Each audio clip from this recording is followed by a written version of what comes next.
जिन्होंने हमारे साथ एमओयू किया है, हमारे अधिकारी कहते हैं कि उनका फोन नहीं उठा, मेल का भी रिप्लाई नहीं आया, कि हमने मेल भी किया, फोन भी किया, कोई ऐसे आ गए और अब वो ध्यान नहीं दे रहे हैं, तो उनकी भी सूची हमें चाहिए। उनको लगातार फोन कर रहे हैं, हम उनका स्वागत कर रहे हैं, अभिनंदन कर रहे हैं, आप आइए, लेकिन आप जवाब नहीं दे रहे हैं।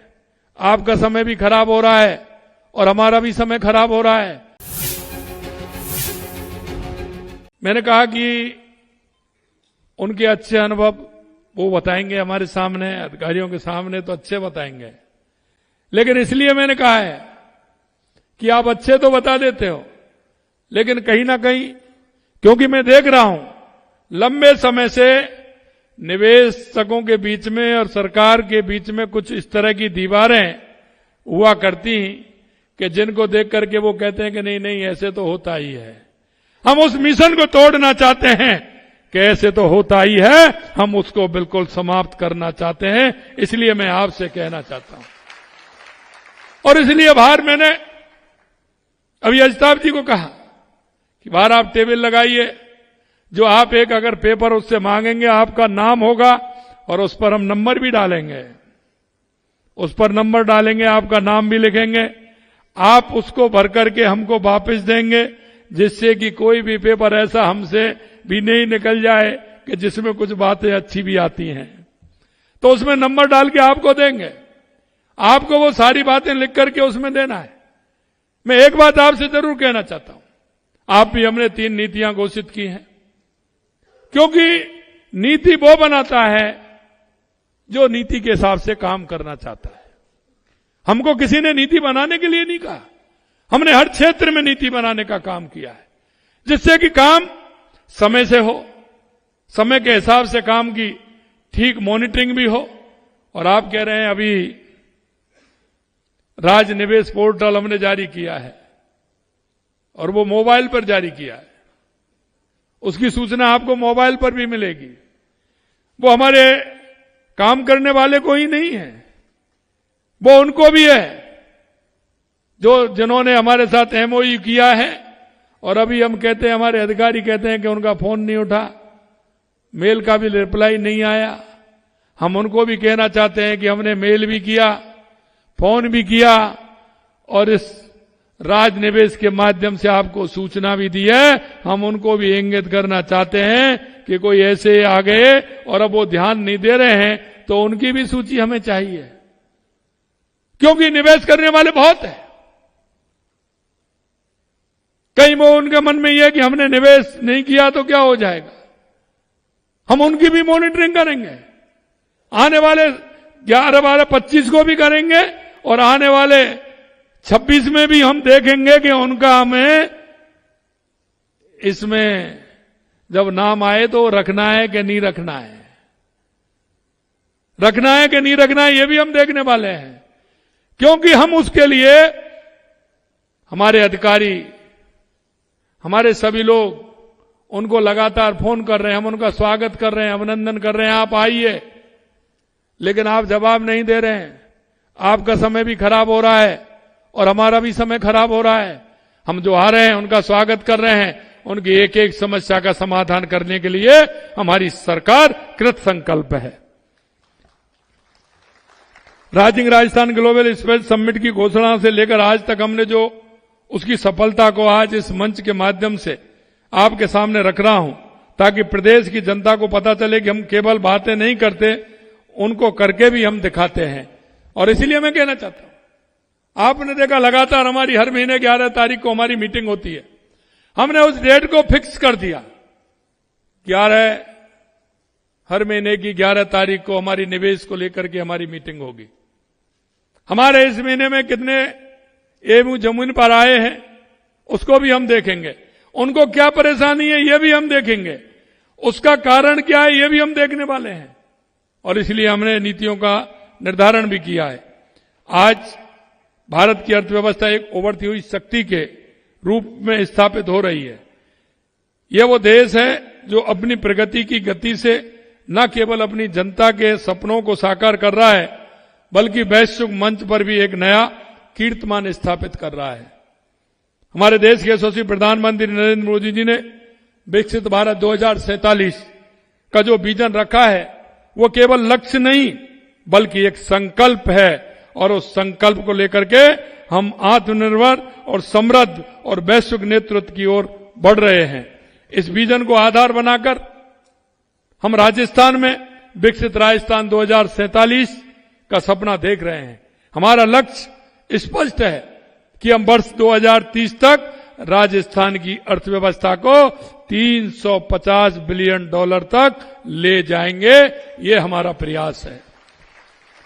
ये केवल आंकड़ों का खेल नहीं है बल्कि ये हमारे युवाओं के लिए रोजगार, हमारे किसानों के लिए समृद्धि, हमारे उद्यमियों के लिए अवसरों का एक नया युग लेकर आएगा। ये राजस्थान का आयोजन होगा, राजस्थान का योगदान होगा उस विकसित भारत के निर्माण में जिसका सपना देश के यशस्वी प्रधानमंत्री नरेंद्र मोदी जी ने देखा है। हम सब साथ मिलकर के इसे आगे बढ़ाने का काम करेंगे।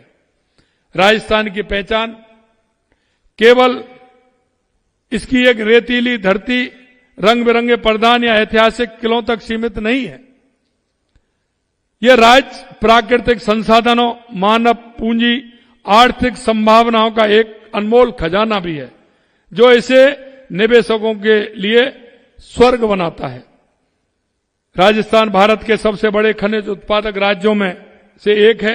यहां जिंक, लेडाइस सबसे ज्यादा उत्पादन होता है। मार्बल के क्षेत्र में हमारा राज्य न केवल उत्पादन में बल्कि प्रोसेसिंग में भी देश का प्रथम राज्य है।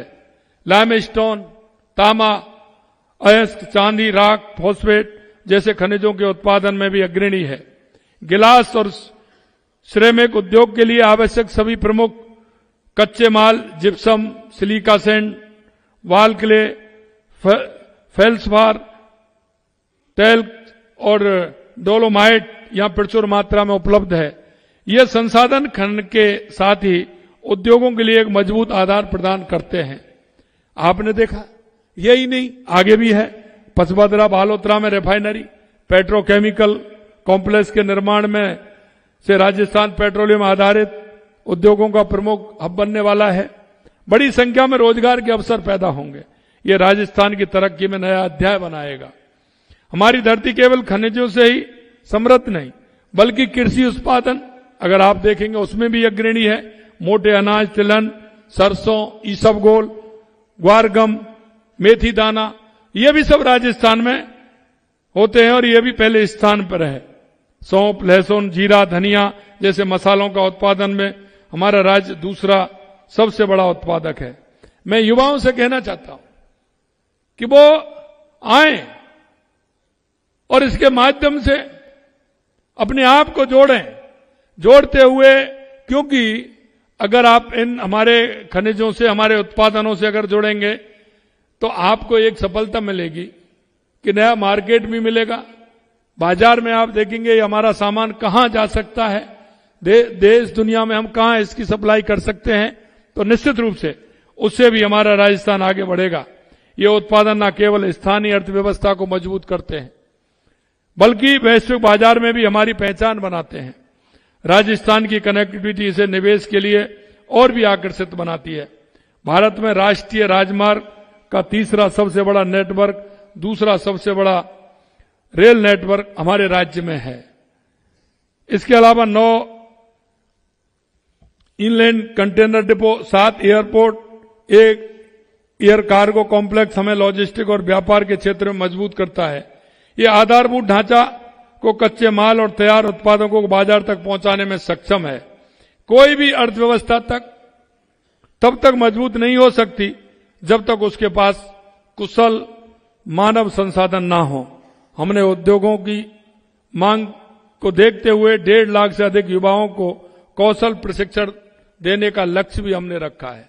और यही नहीं, हमने ये भी रखा है क्योंकि आज हम देखते हैं कई कंट्रियों में बहुत आवश्यकता है, हम उनको देना चाहते हैं, लेकिन उसके लिए हमने कहा है, हम वहां गए, जापान गए, कोरिया जाना हुआ, वहां भी हमने कहा कि हम आपको मैन पावर देंगे, लेकिन मैन पावर में हमारी शर्तें होंगी।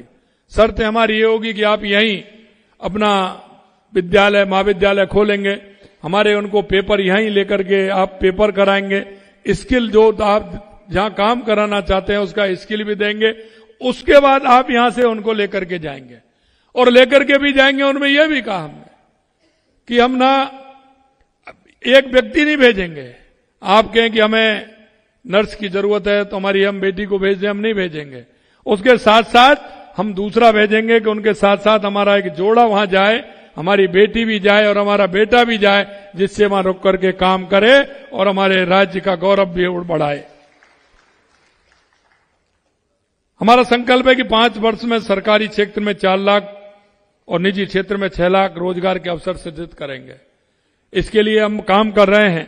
यह सुनिश्चित करेंगे कि हमारे युवाओं को न केवल रोजगार मिले, बल्कि वे उद्योग की जरूरतों को भी पूरा करने में सक्षम हो।